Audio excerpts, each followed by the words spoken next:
o desejo de ver-te adorado tanto invade o meu coração, que eu quisera esta noite e dia aos teus pés em humilde oração. Amados irmãos e irmãs, o evangelho que nós acabamos de ouvir é aquele que relata a multiplicação dos pães. Quem conhece um pouco o evangelho de João, então sabe perfeitamente que esse evangelho se divide em duas partes. O evangelho de João se divide o evangelho dos sinais e o evangelho da glória. E os sinais quer dizer os milagres. Nesse evangelho de João, Jesus faz 7 milagres. Claro que nos evangelhos sinóticos, quando eu digo sinótico, eu estou falando de Mateus, Marcos e Lucas. Jesus faz muito mais do que 7 milagres, claro. Aqui o importante não é a estatística em João, é mais a simbologia do número 7. E se você pega esses 7 sinais, o milagre de hoje, o sinal de hoje, ou seja, a multiplicação dos pães, é o quarto. Ora, o quarto quer dizer o milagre central, está no meio. Você sabe que aquele que está no centro é que é o mais importante. Pois bem, esse milagre ele é tão importante que ele é o único milagre relatado por João que está nos outros evangelhos. Por exemplo, em João, diz que Jesus ressuscitou Lázaro. A ressurreição de Lázaro não está nem em Mateus, nem em Marcos, nem em Lucas. O evangelho de João diz que Jesus fez o milagre de Caná, né? Transformou água em vinho. Se for no evangelho sinótico, você nem vai encontrar, você não vai encontrar esse milagre. Esse é o único milagre contado por João que você vai encontrar em Mateus, Marcos e Lucas. Todo mundo aprendeu a rezar o Pai Nosso, né? Muito bem, deixa eu explicar. No Pai Nosso, a gente divide o Pai Nosso em duas partes. A primeira parte que diz respeito a Deus, né? Santificado seja o teu nome, venha o teu reino, seja feita a tua vontade. Veja que o pronome está sempre segunda pessoa. Aí chega um momento que aí começa a mudar o pronome. O pão nosso, perdoai as nossas ofensas. Quer dizer, a primeira parte diz respeito a Deus, a segunda diz respeito a nós. Se você observar todas as petições do Pai Nosso, a petição central é exatamente essa: o pão nosso de cada dia nos dai hoje. No centro do Pai Nosso está o pedido pelo pão. Só que tem gente que não entende o que é que está pedindo quando pede o pão. Alguém está pensando simplesmente que está pedindo a Deus que Deus garanta o pão de cada dia. Que está pedindo a Deus o pão da padaria. Não, não é isso não. Eu sempre lembro que Deus nunca faz aquilo que a gente pode fazer. Deus faz o impossível. O possível cada um faça. Deus não é aquele pai que mima os filhos. Meu Deus só faz o impossível. O possível cada um tem que fazer. Então, que pão é esse que a gente está pedindo a Deus? É esse milagre do qual fala o Evangelho de João. Esse milagre aqui é um sinal deste pão que a gente tem que pedir a Deus. Eu vou me explicar. Eu passei um semestre estudando em Jerusalém. E quando eu estava andando, fazendo aquelas viagens conhecendo com os professores a Terra Santa, nós visitamos uma igreja bizantina perto do Mar da Galileia. O nome do lugar chama-se Tábega. Segundo a tradição, Jesus fez a multiplicação dos pães, esse evento aqui naquele lugar. Quando a gente entra na igreja, é uma igreja muito simples. Ao pé do altar, no pavimento, tem um mosaico. Um mosaico. Eu sou uma pessoa muito desatenta. Eu não consigo ver detalhe de nada. Se você me mostrar alguma coisa, eu vejo todo. Eu nunca fico vendo o detalhe. É uma particularidade, né? Acho que alguns homens também devem compartilhar comigo essa sensibilidade. E aí o professor que estava lá olhou para o mosaico e fez uma pergunta, gente. Ele disse assim: o que é que tem errado nesse mosaico? Porque era um mosaico que representava os pães e os peixes da multiplicação dos pães.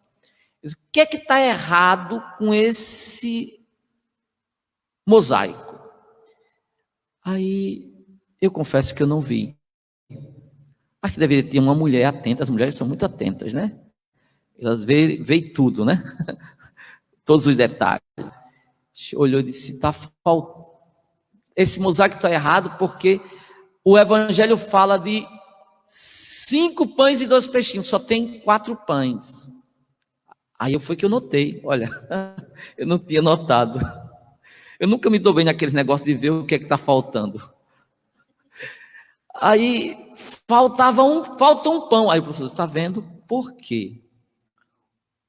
O pão que está faltando é o da Eucaristia. Ou seja, esse milagre que Jesus fez, ele fez como um sinal para a Eucaristia.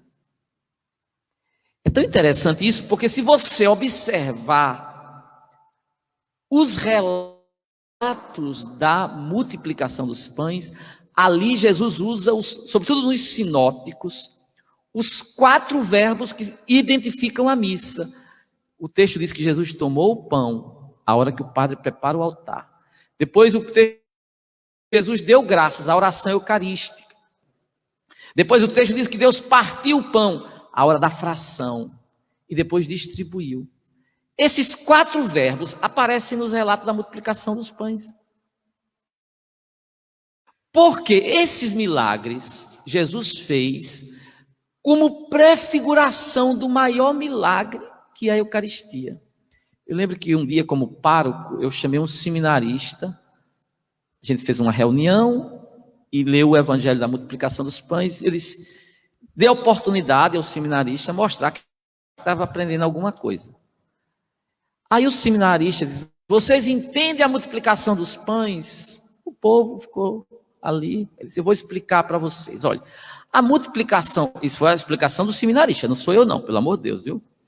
Eu estudei direitinho. O seminarista começou a dizer: olha, essa multiplicação dos pães, não é que Jesus multiplicou pães, não. É porque cada um trouxe um pedaço de pão, aí juntou tudo, fizeram a partilha e pronto, foi a multiplicação dos pães. Aí eu ouvi o seminarista dizer aquilo, eu disse assim: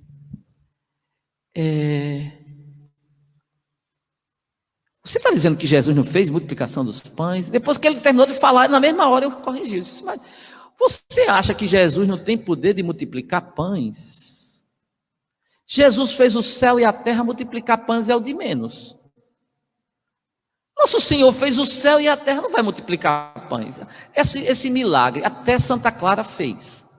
E nosso Senhor Jesus Cristo não tem poder. Olha, quando você for explicar uma coisa, você faça as pessoas entenderem mais. A explicação não é para entender menos.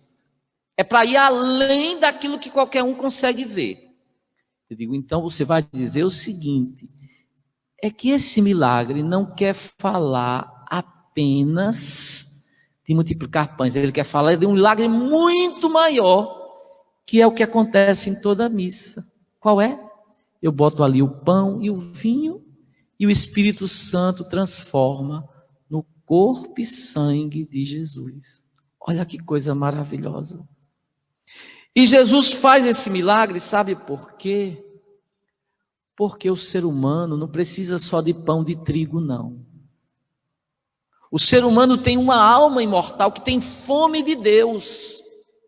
Nós temos sede de Deus. Nós temos sede de Deus. Jesus disse: nem só de pão vive o homem. Quando a gente pede no Pai Nosso, o pão nosso de cada dia nos dai hoje, a gente não está pedindo por pão de padaria, não. A gente está pedindo por esse pão daqui. Você está pedindo que nunca no mundo se acabe a missa. Porque o pão da padaria, o agricultor planta o trigo, colhe, o padeiro faz o pão, o homem pode providenciar ele para você. Agora esse pão aqui, só Deus pode providenciar. Só Deus, só Jesus. Só Jesus pode nos dar o pão do céu. Despertar vocações sacerdotais, precisa ter padre para celebrar a missa. Que nunca falte padre no mundo para celebrar a missa. Rezem. Vocês que são casados, tenham filhos. Eduque. Quem sabe não sai uma vocação para celebrar a Santa Missa. Para não faltar o pão do céu. Eu disse para o seminarista: você acha difícil Jesus multiplicar pão? Mais difícil é eu acreditar que o pão e o vinho se transformam no corpo e sangue de Cristo. Eu acredito nesse milagre. Imagine transformar, multiplicar pães. Eu queria encerrar dizendo uma coisa mais a vocês. Tem gente que não sente falta da missa. Tem gente que não sente falta da missa. Aí, Frei, eu não tenho problema de ficar sem ir para a missa, não. Sabe o que quer dizer isso, irmão?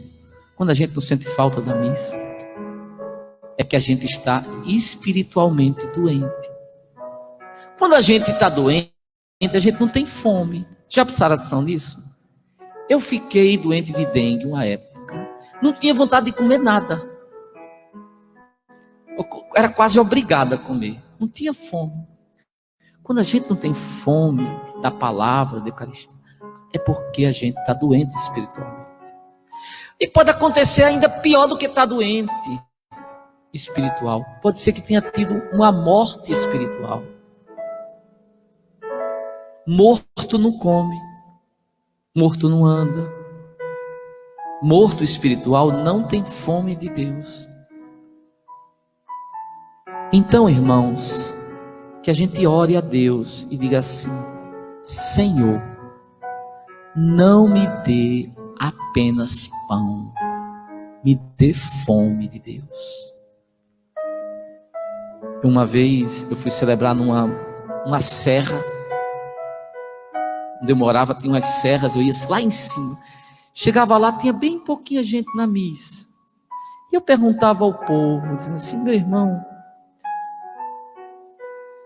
não tem quase ninguém aqui? Não tem? Falei: tem muita gente aqui. E não vem tão pouca gente para a missa? Pois é, falei. Aí eu disse assim: e se eu dissesse a esse povo que eu ia trazer cesta básica, você acha que esse povo vinha? Ah, falei, a igreja estava lotada, você tem que construir uma catedral. Eu digo: que povo tonto. O que eu estou trazendo para eles é muito melhor. É pão do céu. E eles não estão entendendo. Eu quero também encerrar dizendo a última palavra. Deus também tem fome. Vocês lembram que Jesus na cruz olhou para o céu e disse assim: tenho sede. Você sabe a sede de Deus? Ele tem sede de nos saciar consigo mesmo. Ele tem sede de nos alimentar com a sua verdade. Ele tem sede de almas. Ele tem sede de salvação. Que o Senhor nos ajude, irmãos. Que o Senhor nos abençoe. E que a gente nunca se esqueça que Jesus está em toda missa. Está no sacrário. Para ser amado. Esse é um milagre maior que Deus faz. E é por esse milagre que a gente reza ao Pai em cada missa.